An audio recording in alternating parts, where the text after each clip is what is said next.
El tema de hoy es producto de una reunión que tuve ayer, una reunión virtual, en la cual estuvimos hablando de un tema bastante frecuente actualmente, que es la inteligencia artificial, ¿no? Y el- la sala en que participé se dividió, digamos, en dos grupos. Uno que sostenía que la inteligencia artificial le falta mucho todavía y que en cierta forma no ha superado las capacidades de los humanos para realizar tareas similares. Y del otro lado estaba yo diciéndoles que no porque me parezca lo mejor para la especie humana, lamentablemente o afortunadamente, dependiendo de cómo usted lo vea, la inteligencia artificial sí está progresando a pasos agigantados y hay mucha gente preocupada por la cantidad de empleos que o van a ser drásticamente sustituidos o van a desaparecer por completo. Empleos que van a ser alterados en su forma de funcionar o van a desaparecer por completo. Entonces, lo que observé fue lo siguiente, ¿no? Y ya lo he observado en varias salas donde se ha hablado de esto. Hay una profunda necesidad de todas las personas que se van a ver afectadas por la inteligencia artificial de defender sus fueros, de defender lo que hacen. Y eso es perfectamente entendible en el drama humano. El hecho de sentir que tú vas a ser reemplazado, que te vas a volver obsoleto, que años y años de destrezas y de conocimiento que tú tenías ahora no van a poder ser vendibles porque o hay una nueva generación que lo hace mejor que tú o hay máquinas que los hacen mejor que tú, es natural que eso produzca un profundo rechazo y hasta depresión, ¿no? El problema es cómo reaccionar ante ese duelo.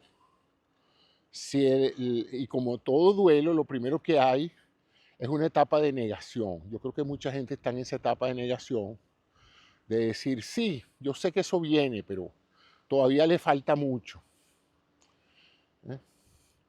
Eso es una tendencia muy humana y respetable, la idea de que algo no te va a afectar a ti, que está afectando a todo el mundo, pero a ti no te va a tocar.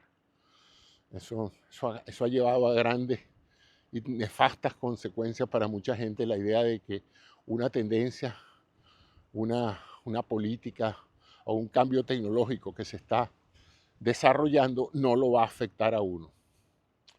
Pero, como dicen, hay que estar preparado para la eventualidad de que sí te afecte, lo que llaman tener un plan B, porque de lo contrario, las consecuencias de que finalmente llegue a ti y tú no estés preparado van a ser mucho más desagradables, ¿no? Entonces estábamos conversando eso y eso me lleva al centro del tema que quiero cumplir hoy, que es sobre la verdad y la razón. Hoy por hoy, en toda conversación que usted se meta, usted quiere tener la razón y le pide que le den la razón al grupo que lo está escuchando. Y viceversa, otros piensan que usted es el que tiene que darles la razón a ellos. Es un tema filosófico, por cierto, la razón. ¿Qué es la razón? Porque es la percepción subjetiva de la realidad. Entonces, la razón es cómo usted ve la realidad, cómo usted la percibe. Eso es básicamente el, el eje central de tener o no razón. Es la manera en que su cerebro procesa la realidad.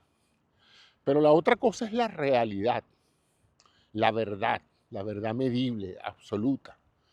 Porque como dicen mucho y repiten mucho eso, usted tiene derecho a tener su propia opinión, pero no a tener sus propios datos y su propia realidad. La realidad es una sola.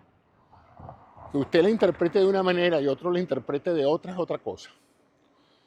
Pero el ser humano a través de su inteligencia ha logrado establecer mecanismos para llegar a la verdad, tratando de medirla, de documentarla, de hacerla objetiva, para que no dependa esencialmente de la opinión que cada persona tenga de eso. Para las personas que no se manejan o que no se han manejado en el mundo científico, resulta chocante la certidumbre que en un momento dado con la que hablan los científicos, porque los científicos cuando te dan una interpretación de hechos, tienen la interpretación, pero tienen los hechos, tienen los datos. Cuando tú das simplemente una opinión y no tienes los datos, tú lo que tienes es una percepción de lo que es la realidad. Y usualmente la realidad que tú percibes es la realidad que te rodea. Y ahí vamos a otro segundo aspecto, ¿no? La diferencia entre tener la razón, tener la verdad, pero ahora sobre qué realidad basas tú tu razón. Bueno, hay gente que como digo yo, la fomenta o la desarrolla en base a lo que lo rodea a él. Si tú vives en un barrio de gente de raza blanca, tu realidad es la forma en que la gente se ve en ese barrio y piensa en ese barrio. Y tú la extrapolas a todo el mundo, a todo el resto del entorno humano, ¿no? No, es que la gente es así. Entonces digo, ¿cómo sabes tú que eso es una realidad? Bueno, porque mi vecino y el vecino del otro, y todos son igualitos, todos piensan así. Bueno, pero te has paseado por el hecho de que tú estás viendo solamente una parcela de la realidad y no la realidad en su totalidad. Bueno, ninguna realidad se puede ver en toda la totalidad, pero la ciencia utiliza el método estadístico para aproximarla, para saber en realidad cuál es. Déjame moverme por aquí, porque hay un camionzote que si me agarra me destruye. Esta es la realidad, ¿no? Bueno, de nuevo, continuando con lo que les estaba diciendo, en el mundo científico médico, uno rara vez se basa en el comportamiento de un medicamento o de una intervención quirúrgica o de cualquier tipo de evento biomédico.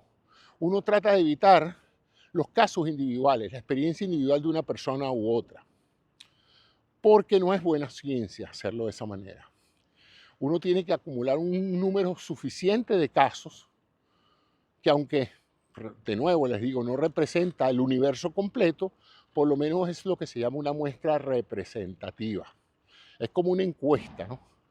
Si usted quiere saber la opinión política de una localidad, es técnicamente muy laborioso y costoso entrevistar a cada uno de los habitantes de un país. Pero a través de un método estadístico que ha probado funcionar con cierta precisión, se hace un muestreo. Un muestreo es que se deduce que con cierto número específico de ciudadanos que usted entreviste, lo más probable, de nuevo, es todo probabilidades, que eso represente la opinión de la mayoría. Y así funciona la ciencia. Cuando se dice, pero ese antibiótico funciona. Bueno, eso no lo podemos decir porque le haya funcionado a un paciente o a dos. El paciente que le fue bien te va a decir a ti, ese antibiótico es una maravilla.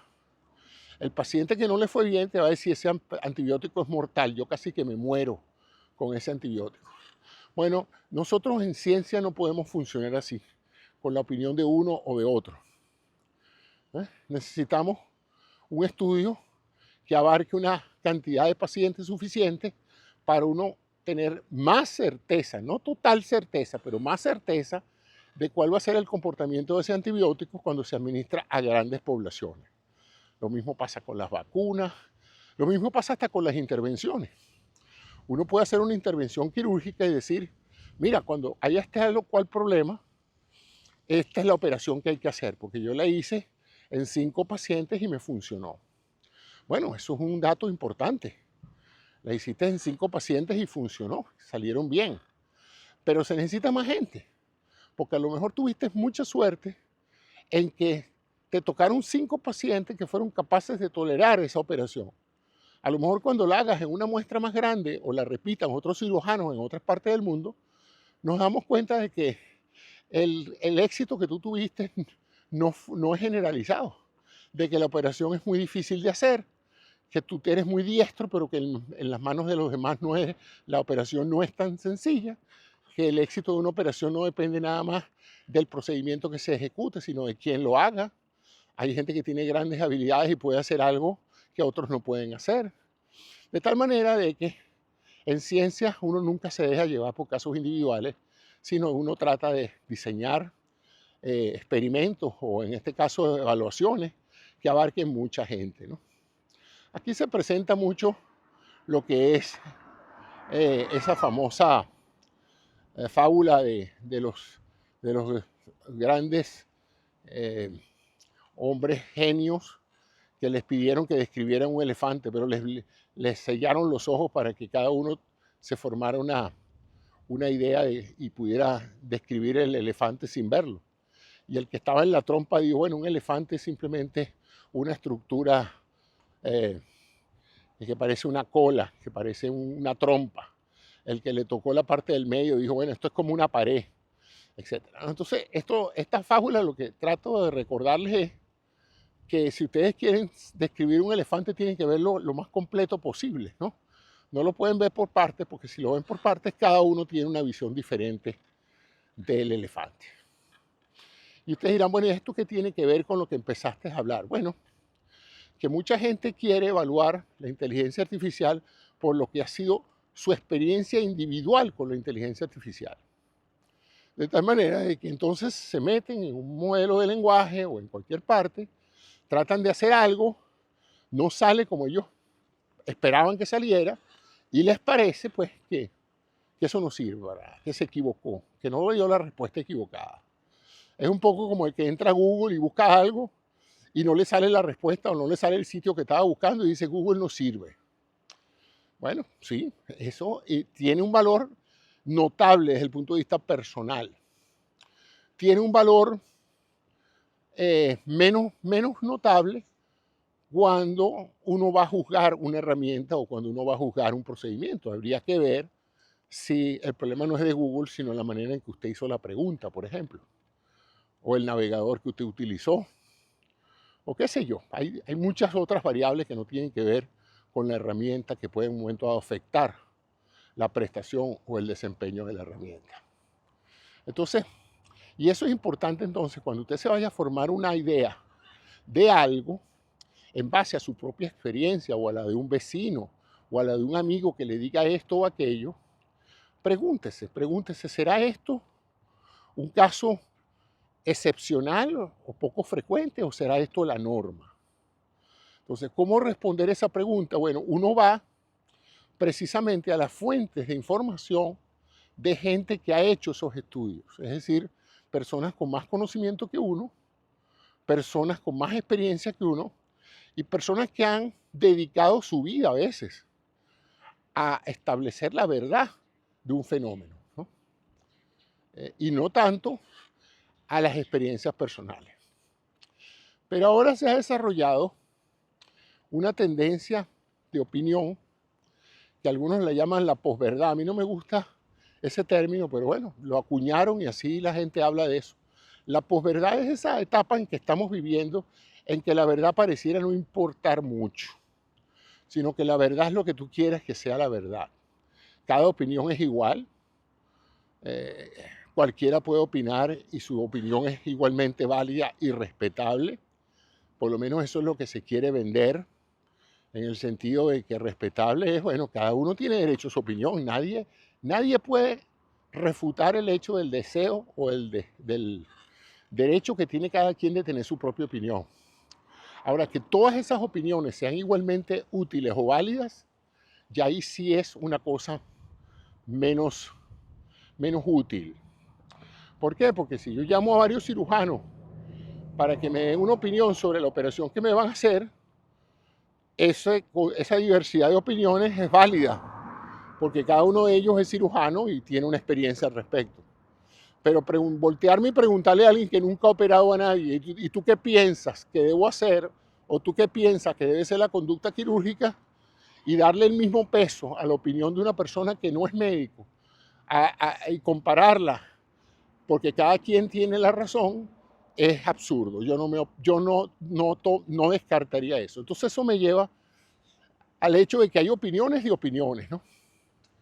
Y hay una persona, hay una expresión que a mí me parece muy válida, que se llama una opinión calificada. ¿Qué es una opinión calificada? Una opinión no es nada diferente a cualquier opinión, pero la opinión calificada tiene esa segunda palabra, calificada. ¿Qué significa eso? Que la persona que está opinando sabe de lo que está opinando. Porque si no sabe, no es calificada, es solamente una opinión. Si yo no soy una persona conocedora de economía y opino sobre economía, esa opinión no es calificada. O digo algo del negocio petrolero. ¿Usted es petrolero? No. ¿Usted trabaja en una refinería? No. ¿Usted trabaja en una empresa petrolera? No. Pero yo pienso que, bueno, yo pienso que es una opinión no calificada. ¿Por qué? Bueno, porque yo voy a opinar sobre algo que no es mi materia de conocimiento, ni de mi experiencia. Porque no es nada más conocimiento, también es experiencia. Entonces, eso es algo importante, que a la hora que usted esté en un debate y oiga a alguien, no importa la forma en que le entrega la opinión, porque hay gente que opina con una actitud, con una soberbia, con un lenguaje corporal que usted dice, caramba, este señor debe saber muchísimo de esto, porque mira con la seguridad, mira la dialéctica que mantiene. Este señor, la verdad es que es un genio, mira cómo habla de esto. Y cuando le dice, tú sabes que ese señor jamás ha trabajado en esa área, tú sabes que ese señor no tiene ningún título académico que por lo menos indique que él aprendió y pasó un examen sobre ese tema. Entonces uno se sorprende porque uno dice, caramba, esa opinión puede ser respetable, porque como dicen, todas las opiniones son respetables, pero esto no se trata de respeto, esto se trata de veracidad y de valor. Una opinión no calificada es de menos valor que una opinión calificada. Por eso, una de las más grandes conquistas de la civilización humana ha sido la academia, que ahora está muy en polémica, porque entonces ahora la idea es que las universidades no sirven para nada, que la educación no sirve para nada, que la educación lo que hace es crear gente estúpida pero elitesca que cree que porque tiene un diploma tiene la razón. Pero la gente parece olvidarse de que para tener ese diploma hay que pasar muchísimos exámenes donde verifican, no que usted tiene sentido común, pero sí que conoce la materia.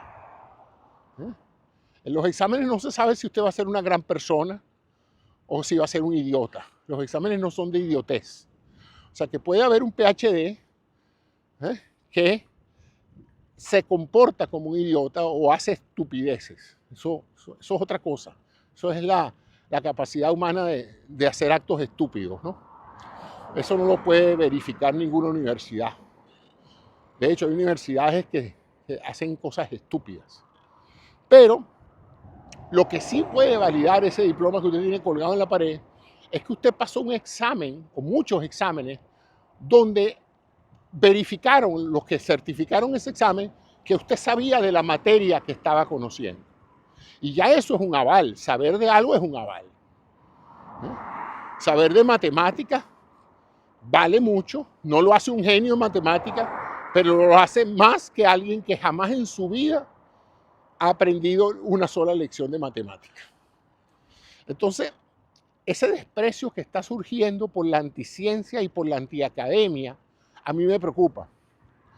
Porque todo lo que hemos podido lograr como seres humanos, que llamamos civilización moderna, la tecnología, los procesos que generan nuestros alimentos, la locomoción, todo lo que es la ciencia médica, el transporte, las telecomunicaciones, todo eso se ha logrado porque gente que sabe lo que está haciendo se ha educado para hacerlo y lo ha hecho muy bien. Entonces, desmeritar eso y pensar que cualquiera, por respeto a su opinión, merece la misma consideración y el mismo valor que alguien que no ha estudiado, es preocupante, muy preocupante y hasta poco razonable en el sentido común. Y vamos a la razón. ¿Sería razonable que usted se operara con alguien que nunca ha operado?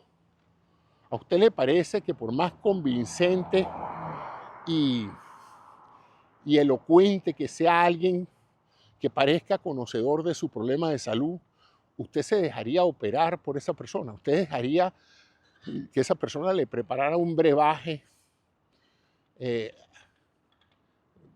una medicina que usted no sabe qué contiene, usted no sabe si esos ingredientes pueden hacerle daño, etcétera, solamente basado en la propaganda de esa persona, en lo que esa persona le está prometiendo? No sé. A mí eso me parece una contradicción al sentido común y a la inteligencia humana, que lo debe alertar a uno sobre lo que es potencialmente peligroso. Si a mí alguien me prepara algo y no sabe de lo que está haciendo, yo me preocuparía muchísimo, ¿no? Pero evidentemente en este mundo de hoy se ha puesto de moda, pareciera que aceptar que cualquier cosa es válida simplemente si la persona que la dice o la suministra eh, parece saber de lo que está hablando, ¿no? Y bueno, eso era lo que estaba comentando esta mañana en este programa, porque realmente es preocupante y me da lástima porque mucha gente que por alguna u otra razón no ha estudiado, y no ha estudiado no solamente formalmente, porque no todo el mundo ha podido haber ido a una universidad, pero yo estoy harto de haber conocido gente que nunca ha ido a una universidad y que es gente muy estudiada y muy leída, gente que ha aprendido muchísimo. Yo conozco electricistas que jamás pisaron una facultad de ingeniería eléctrica y saben muchísimo de electricidad y son sumamente diestros en eso. O sea que cuando hablo de educación no estoy hablando de educación formal, ¿no? El problema que tengo es que yo no estoy al cabo de saber, ¿verdad?, de entrada, a menos que ya lo conozca desde hace mucho tiempo, si esa persona es competente en electricidad. Yo prefiero una persona que una institución, una academia de electricistas, lo ha examinado, lo ha sentado a hacer circuitos, a hacer conexiones, ha demostrado que la persona sabe cómo conectar eléctricamente una casa y por lo tanto eso es lo que yo estoy utilizando como garantía de que la persona sabe lo que está haciendo. Yo no puedo agarrar a cualquiera que me diga que es electricista y ponerlo a cablear mi casa y arriesgarme de que al pasar el switch de la casa se queme porque el señor creía que sabía electricidad pero no sabía, ¿no?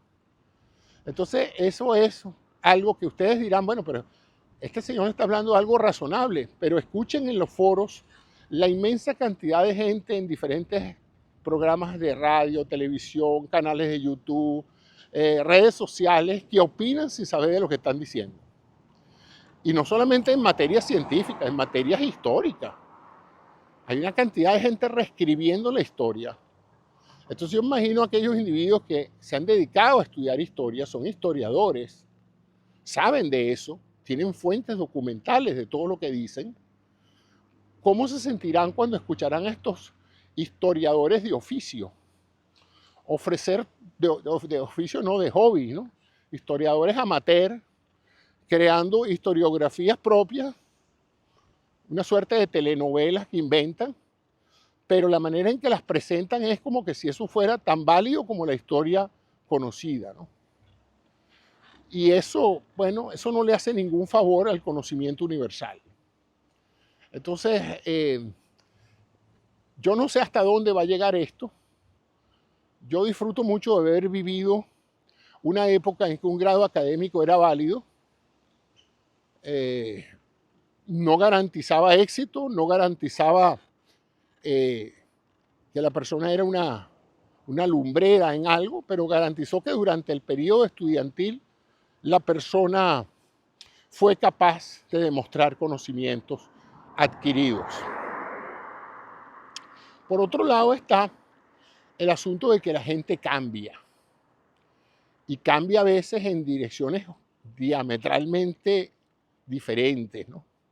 Por ejemplo, yo estoy ahorita frustrado de ver una cantidad de médicos que han pasado por la universidad, se han graduado, han ejercido, han publicado trabajos científicos. O sea que son personas que definitivamente tienen con qué opinar sobre la base de conocimientos adquiridos válidos. O sea, no solamente tienen la razón, sino tenían la verdad. Y ahora, gracias al estímulo del dinero, gracias a la necesidad de ganar dinero, están diciendo una cantidad de cosas y vendiendo una cantidad de productos que ellos saben que no funcionan, sobre razonamientos y sobre mecanismos de acción que ellos saben que son falsos, pero están aprovechando el valor de sus credenciales para vender charlatanería, ¿no? Y eso también es penoso, que la gente utilice credenciales adquiridas en su juventud para traicionar sus principios profesionales y engañar a la gente simplemente, como decían en mi pueblo, por el vil metal, ¿no? O sea que tú eres en cierta forma un mercenario de la verdad. Si yo te pago, tú dices lo que yo quiera que tú digas y lo vas a decir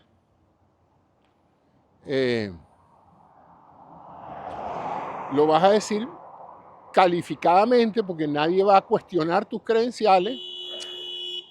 Bueno, lo que les quiero decir con todo esto es que eso es preocupante cuando profesionales de mucho prestigio, personas que son reconocidas como líderes en su campo, se prestan para la chapucería, el engaño, la desinformación, para ganar dinero y poder, ¿no? Y está pasando mucho. La gente no tiene el menor recato en perder su credibilidad diciendo disparates simplemente para ganar más dinero, ¿no? Y prestigio y fama, ¿no? Fama de charlatanes, pero no importa, fama al fin, ¿no? En otras palabras, cuando el que expresa una opinión calificada utiliza sus calificaciones para de una u otra manera ofrecerle a los que los están escuchando la idea de que él no es una persona no calificada para decir lo que está diciendo, sino que sí tiene sus calificaciones, entonces se le acusa de arrogante, se le acusa de la falacia de autoridad, ¿eh? Se le acusa entonces de querer imponerle a los demás algo porque tiene credenciales. Bueno, pero si es que precisamente para eso son las credenciales. Cuando usted lo para un policía y le dice deténgase, y usted no se detiene y él le dice yo soy la policía, deténgase, él apela a sus credenciales de policía para que usted entienda que usted tiene que obedecer a la policía. Si él no apela a su autoridad, a su opinión calificada de que usted se tiene que detener, usted se mete en problemas. Entonces no entiendo ahora por qué se ve mal que la gente apele a sus calificaciones para sostener sus posiciones, siempre y cuando lo haga en forma consecuencia. Tampoco es que yo voy a decirle mentiras y les voy a decir, ustedes tienen que aceptar esas mentiras porque yo soy médico. Y eso es otra cosa. Pero si ustedes me preguntan, si yo les sugiero algo, y ustedes me dicen, ¿y usted por qué dice eso, señor Cisneros? Bueno, porque yo soy médico, yo estudié eso. Y les puedo demostrar que lo que yo les estoy diciendo no es nada más mi opinión, es el consenso científico que hasta este momento se tiene de esto. Esto está pasando mucho ahorita, en forma dramática con el cambio climático. Cualquiera tiene una opinión del clima, y cualquiera tiene una opinión del problema de la contaminación atmosférica. Pero resulta que ahora cualquier opinión es válida. La opinión de un meteorólogo, de un geofísico, de personas que han estudiado, tienen el mismo valor que la opinión de alguien que sale, ve hacia afuera, ve que hace frío y dice, no, ¿cómo me van a decir a mí que el planeta se está recalentando si aquí hoy hace frío? ¿Qué caliente ni qué caliente? Yo estoy muerto de frío en mi casa. Bueno, estamos aceptando eso como una razón válida. Y estamos aceptando en una discusión que esa opinión tiene igual validez que la opinión de científicos climáticos.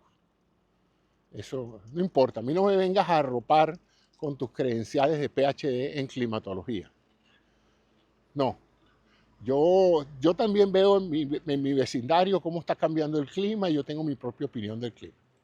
Bueno, opinión la puedes tener, lo que pasa es que tu opinión no representa la verdad, representa solo tu opinión. Bueno, amigos, eso era lo que quería conversar con ustedes hoy en este bello día en el cual me levanté preocupado, preocupado por eso, porque cuando en alguna parte uno sale y, y opina calificadamente y utiliza sus credenciales para darle cierta garantía, no total garantía, pero cierta garantía a la persona que nos está escuchando, que nosotros, y digo nosotros porque se presenta no solamente en el caso personal, en el caso de cualquier persona. Si yo estoy en una sala donde hay un abogado calificado en inmigración y otras personas están hablando de inmigración, yo tengo todo el derecho de decirle, ¿y usted sabe lo que está hablando? Sí, yo soy abogado de inmigración. Ah, bueno, sí. Si eres abogado de inmigración, pues yo esa opinión tuya le doy más valor a la opinión de alguien que se acaba de sacar una visa ayer y que está opinando sobre los procedimientos migratorios porque sacó una visa ayer de una forma u otra, ¿no? Pero bueno, señores, estamos llegando a ese extremo en el cual cualquiera es un doctor, cualquiera es un señor. Y por el dinero, ¿cómo que dicen? Por el dinero salta el mono. Y hay muchos profesionales tristemente saltando por el dinero. Hay varias personalidades en este mundo del espectáculo que han dejado su trayectoria científica por formar parte del espectáculo. Yo soy uno de ellos, pero es que ya yo no trabajo en ciencia. Yo estoy jubilado. Yo hace mucho tiempo que me desligué de la actividad médico-científica. Por eso estoy aquí montado en un triciclo conversando con ustedes. Si yo estuviera todavía trabajando en un hospital o en un centro de investigaciones,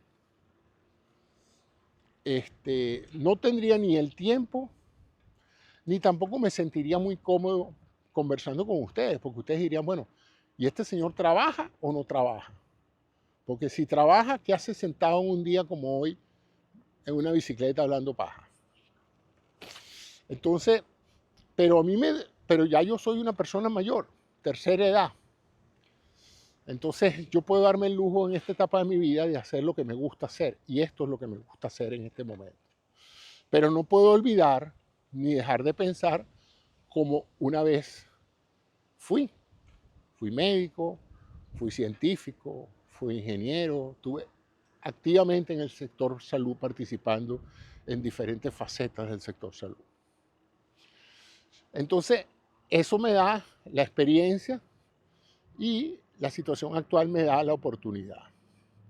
Ahora, me apena mucho ver un médico de 32 años que debería estar trabajando en lo que le gusta, su salud, sus pacientes, etcétera, saliendo en el mundo del espectáculo, en YouTube o en comerciales, vendiendo crema y vendiendo productos que él sabe que no funcionan, que él sabe que son estafas, que él sabe incluso que pueden en algunos casos hasta producir daño. Y él se vale de sus credenciales médicas para ganarse el dinero, no con su profesión, sino como un influenciador. Yo hasta ahora, menos mal, no he tenido la oportunidad o la necesidad de venderles nada, de recomendarles nada. Les hablo y les doy mis opiniones y les doy mis conocimientos que tenga, los pocos que tengo, pero no utilizo esta plataforma para vender curas milagrosas ni para recomendar nada. Y las cosas que digo en este programa han sido validadas no por mí, sino por la ciencia médica. Son producto de investigaciones, de investigaciones y de investigaciones. Mis posiciones en relación con las vacunas, con los antibióticos, con la nutrición, todo eso es producto del consenso de la medicina de hoy por autoridades que saben de eso mucho más que yo. Y yo lo que tengo es la habilidad o la capacidad o la educación para interpretárselas a ustedes. Y el tiempo para hacerlo. A lo mejor uno de esos grandes investigadores no tiene el tiempo de pasar una hora hablando en un triciclo con ustedes. Yo sí lo tengo. Me he ganado ese tiempo. Entonces, por eso soy básicamente un comunicador, un divulgador de informaciones de salud y de otros temas también. Por eso se llama salud y mucho más. Pero no trato de usar mi posición para engañar a nadie ni para vender a nadie. Al contrario, yo estimulo a todo el mundo a que busquen información. Cada vez que alguien me pregunta algo por las redes sociales, me solicita mi opinión o un dato, yo no solamente les digo lo que pienso y lo que razono, sino que les mando los artículos que sustentan lo que yo estoy diciendo. O sea, lo que avale lo que yo estoy diciendo. El otro día me dijo alguien, pero es que tú no tienes ideas propias. Digo, no, ideas propias tengo muchísimas. Pero yo, a la hora de ayudar a alguien, las ideas propias que yo tenga no tienen tanto valor como las ideas de los especialistas sobre esa materia. ¿Tú confías mucho en los especialistas? Sí, porque yo fui una vez especialista y la gente que me usaba, que utilizaba mis opiniones, me las usaba porque me consideraba un especialista, una persona que sabía de lo que estaba hablando. Entonces sí, yo creo mucho en los especialistas. Si me engañan, si tergiversan, tarde o temprano, afortunadamente la ciencia tiene mecanismos para depurar a los mentirosos y a los fraudulentos. Pero yo prefiero creer en los expertos climatólogos que en mi propia versión del clima. Es algo habitual en la ciencia montarse sobre los hombros de gente que sabe más de eso que uno. De lo contrario, no progresaríamos en ciencia. Si cada científico, en vez de leer artículos ya publicados por otros y de formarse su propia opinión y desarrollar sus propias investigaciones, se va a limitar a hacer sus propios experimentos y a confiar todo lo que está diciendo o pensando en sus propios experimentos, estamos mal. Estamos mal. Estamos reinventando la rueda y cuidado si la rueda que reinventamos es cuadrada y no es redonda. Entonces, en el procedimiento científico, parte de lo que ha hecho la ciencia progresar es que Einstein no tuvo que idear una nueva álgebra ni un nuevo cálculo. Usó los de Newton. Y usó el álgebra tradicional, ¿no? Él no escribió sus ecuaciones en una matemática nueva que inventó él para no usar los conocimientos de Newton, ¿no? Entonces, bueno, y los conocimientos de Newton, producto también de científicos y de hallazgos anteriores, de Pitágoras y todo. Eso es así, el progreso humano es uno montado sobre los hombros del otro, ¿no? Bueno, eso era el tema central de hoy.